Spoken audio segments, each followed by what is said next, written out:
Chicago drill might have started over a girl? Ladies and gentlemen, this video came across my timeline. Let's jump straight into this to see what's going on. Shout out Trap University, man. He's definitely been doing his thing on the YouTube side of things. I like the content that he offers, the conversations he's able to create and have. Let's see what this is about. Chicago niggas. How do they get into it? Why don't they like each other? If you want to know what started any gang war in Chicago, just look for the pettiest reason. Oh, joking, he said no joking, beat his ass. I personally saw a gang war start on 79th because a nigga tried to sell another nigga some shoes. He ended up getting knocked out and somebody came back shooting. Did you know a girl spreading rumors from one group of guys to the next group of guys is one of the main suspects in how the war started that created drill in Chicago? Everybody was like 16, of course, so this makes sense. The YNs today will crash out about anything, but crashing out over a girl is an all-time historic crash out reason. Don't get me wrong, if it wasn't this, it would have been something else. But Chief Keef was just the music behind the murder that happened behind this girl, allegedly. So the story goes, all these guys knew each other and hung out. King Von, FBG Duck, the whole 600, all of these niggas that were key to starting this war and putting it on music used to be friends. That's not a rumor, that's a fact. Half of them even went to the same school, which makes all the killing Von did even more pointless. Now, Von went so hard because he got jumped by the same guys he used to hang out with, but he only got jumped because he was in the middle between these two groups that passed around the same girl. And when you're just a teenager in these Chicago streets, all it takes is a petty insult for somebody to die. And that's not a good thing. Not something we should be proud of. Now, it's very easy for me to believe that some random girl who none of these guys even probably had contact with once the war started could have been the reason because of many things. And this is just one of the wars. Don't confuse this with the several other wars taking place at the same time, because a lot of these wars can be summed up as, it's gonna be a lot, but try to follow me here. And I'm speaking as the gang members. We've been into it with these guys for generations, and we clicked up with you guys, so you might as well join, because when the other guys see you hanging with us, we both gonna get shot at, so technically y'all are in the war over nothing, at least until one of y'all actually gets hit with a bullet. When Chief Keef started rapping, there were already wars, but when the 63rd versus 64th war got into music, that is the part that allegedly happened over a girl. But it wasn't hard to start because there were already affiliations in place to make it easy for these guys to not like each other. Here's an example. I'm from 79th. The older guys used to walk around saying fuck the other side. Who was the other side? The guys across the nearest main street. I didn't know them niggas, and neither did a lot of the younger guys, but being followers and trying to look as cool as the older guys, they said fuck the other side too. Now obviously the older guys might have had a reason to say this, but the next generation did not. And as ashamed as I am to say this, I was at one of the first BDK parties. There might have been 5 guys in the party that actually meant it, and the rest of the kids there didn't really care. They just said it because it went with the music. And this was before JoJo, before Keith. I was in 6th grade, and the guys who started saying it were maybe 8th graders or freshmen, but that's when gangbanging gets heavy in the city. 8th grade. Cause by this time, 2 guys in my middle school had already been a shootout with each other. Why? Did these niggas even know each other well enough to want to kill each other? No. And that's why it's a good thing they met up in the Chicago like drill scene and how things like start and how things go on, it's very interesting to me. I'm not gonna lie, I'm very interested in like what's happening right now. I'm not even gonna lie to you. And going back to like the whole female situation, a lot of beef in friend groups, a lot of beef between people start over 2 things: money and women. Those 2 things are always some of the main catalysts in why people break up. Y'all know K Gliz? Maybe some of y'all know the Bammers. They used to be cool. How they ended up not being cool anymore, I'm pretty sure it was over a female. Pillow talking from female to female. And now they're complete ops. They want to kill each other now because of a female pillow talking. That's very interesting.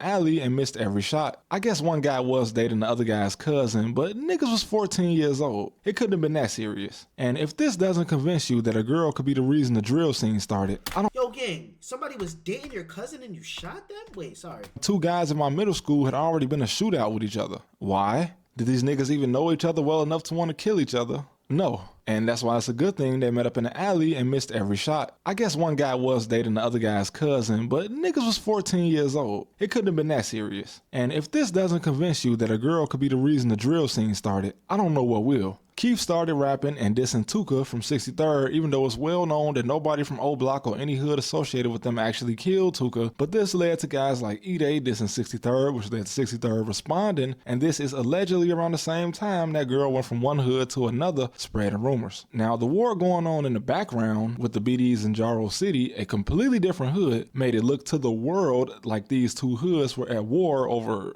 something. But still, 10 years later, over 30 people are dead due to this extremely confusing war of words mixed with an actual war the older guys had going on. Also, an older guy is who told King Von's friends to jump him on the bus. This led to King Von becoming a serial killer, by the way. I even damn near witnessed this happen. I went to school on 35th my freshman year, alright? So when L.A. Capone was getting jumped on at Dunbar High School, I was in high school around the same time, and I was also having to deal with the guys from Dunbar marching 200 deep down King Drive after school, and they was on some bully shit for sure. They used to whoop ass and hop on the CTA bus or the city. 200 deep? That's crazy. I'm not gonna lie, that's crazy. And the fact that their beef and hatred continued with those people, even though it was generations after and had nothing to do with them, and they didn't even truly know the reasoning on why it was going on, they just heard it from the older heads, shows to me that the influences and the people in their lives were not up to par.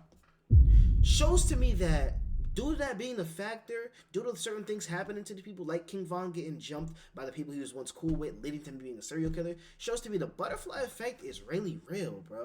City bus in Chicago and turn it off so they can continue whooping ass, and that shit was not right. When they used to turn the bus off so that even the bus driver couldn't restart it, the driver used to get up and run and leave y'all to it on the bus. I caught a punkin head one time on the King Drive bus, I ain't gonna lie. I fought back though, but that's just further proof that a lot of these guys went to school together and could have been friends. The thing is, all it takes is one psycho on each side to keep it going. Tay Capone recently said in an interview that if somebody brought up a peace treaty to King Von, he wouldn't even think about hearing it, and you might just get ignored trying to have that conversation with him. And there's somebody like this in every hood. And then there's the guys that hang around this one psycho that's either too much of a follower or just don't care enough to actually push the issue. Peer pressure is a motherfucker, especially when people dying. And then again, I'm not gonna lie, if anybody ever had the mindset of like, no, we're not keeping no peace, we're gonna make sure every one of them niggas die, and you're coming with me. If a nigga's like that, bro, I'm distancing myself. I don't care if you're King Von with mad money or mad pull or mad bitches or mad power, whatever you had at the time. I don't care, King. What are you talking about? Certain people's focuses just be sad. Like a lot of people's like mindset is embedded in deep in like street culture and gang culture for real. So they think a certain way. Those people you should not be around if you don't feel like you feel the same way 100%. I'm not gonna lie. You shouldn't be when around. everybody is a teenager, can you even trust any peace treaty? I know I don't trust kids. Never did. Kids lie. And you can't afford to be walking around Chicago thinking y'all in a ceasefire, then motherfuckers pop out the alley with 3 guns and you ain't got nothing but a phone and a pack of backwoods on you. And after a while, of course, the girl didn't even matter. Once the shots started getting fired, the original meaning of the war was completely lost. And that's when it takes on a new meaning. Either those guys kill somebody I know, or those guys try to kill me every time I see them, or the older guys told me that when these guys see me, they're gonna try to kill me, so I'm just gonna assume that whether these guys are cool or not. And it messes with me because this happened across multiple hoods in Chicago for multiple petty reasons. And it's crazy because I remember some of these guys as kids actually just trying to be normal kids. I don't want to hurt anybody's feelings, but this is a video of a guy I went to school with. He wasn't even originally from our area. He transferred in and immediately got locked in with the gang members. 4 years later, he appeared in this video chasing his ops on camera, and the next year he was dead. I'll never forget seeing him right before he died. I was at the park shooting hoops and he was sitting on the bench in a full jean jacket outfit with some Timberlands on. 2014 was different. And he asked me to let him shoot the ball one time. I let him shoot it and he bricked, but I always wondered what he was doing up there by himself. It was the middle of the summer and he was sitting on that bench just looking like he was reflecting on his whole life. He was alone. And months later, I would hear that he was headed to his cousin's house in a neighborhood his homies warned him not to go to. And he ended up being found dead in the alley. 10 years later, I heard the bloodhounds dissing him. He wasn't my friend. Like I said, he came from another neighborhood when he transferred to my school, but I used to see him around, and I didn't have a problem with him. It's just that things like this stick with you for some reason. I don't know what he got himself into after coming into my neighborhood, or what he did to end up in that alley. And it's probably something I'll never know. But how many guys across Chicago have a similar story? I still don't know if he got killed because of who he was affiliated with or what he got into after he got affiliated with these guys. But the war he was a part of didn't really start until 2011. And for him to be dead 3 years later, I just wonder what he did. Now, he could have done a lot, but for what reason? The point of this video is not the girl. People see these wars play out on the internet, and how serious it is may lead you to believe that it actually started over something that mattered. Unfortunately, in my own personal experience, I've seen nothing turn into something in Chicago way too many times. That's true. And this is why today, nation means nothing in the Midwest and most cities. It's a small group of guys at war over something that started as a petty squabble. And sometimes I respect the LA niggas. Nothing is good about gang banging, but if you gon' do it, at least have structure. The fact that the LA guys can meet up and agree to fight each other and no one ends up dead is crazy and a foreign concept in Chicago. Obviously, I'm glad he brought that up about the LA dudes before this video ends. I'm glad he brought that up. I don't know if y'all seen this, but recently Maxo Cream and another LA rapper met up to just fight their differences out. They fought each other. Nobody shot anybody. Somebody backed out a gun, but he never shot. And it was just, we squabbled, we fought, and we went about our business. Now, they both ended up going on Instagram stories saying, oh, you're a bitch, I beat you up. They both did the same exact thing. But as long as they fought and didn't shoot anybody, nobody died, that's way better of a circumstance. Now, we also need to have the conversation of, why are black people just meeting up and fighting? This makes us look terrible as humans. But gang culture and human culture are two different things that we shouldn't be talking about right now. I'm not gonna lie to you, because you're not gonna tell these people who are embedded in this type of system and this type of way of living, yo, gang, y'all shouldn't be doing that. But this is all they know. You see what I'm saying? and no one ends up dead, it's crazy and a foreign concept in Chicago. Obviously, all the cities in California have their own problems with this, and it might not always go as planned, but where I'm from, the last chance to meet up and fight was well over 10 years ago. Damn, man. W-Trap University. W-Trap University. Y'all let me know how y'all feel about Chicago drill and everything that's been going on as of recently and in the past, for real. Because right now with Chicago, we're seeing Bloodhound Q50 have his wave, Lil Jeff has had his wave, and they've even influenced the newer rappers like Fully Chopped that's come about, and they haven't even been out for long.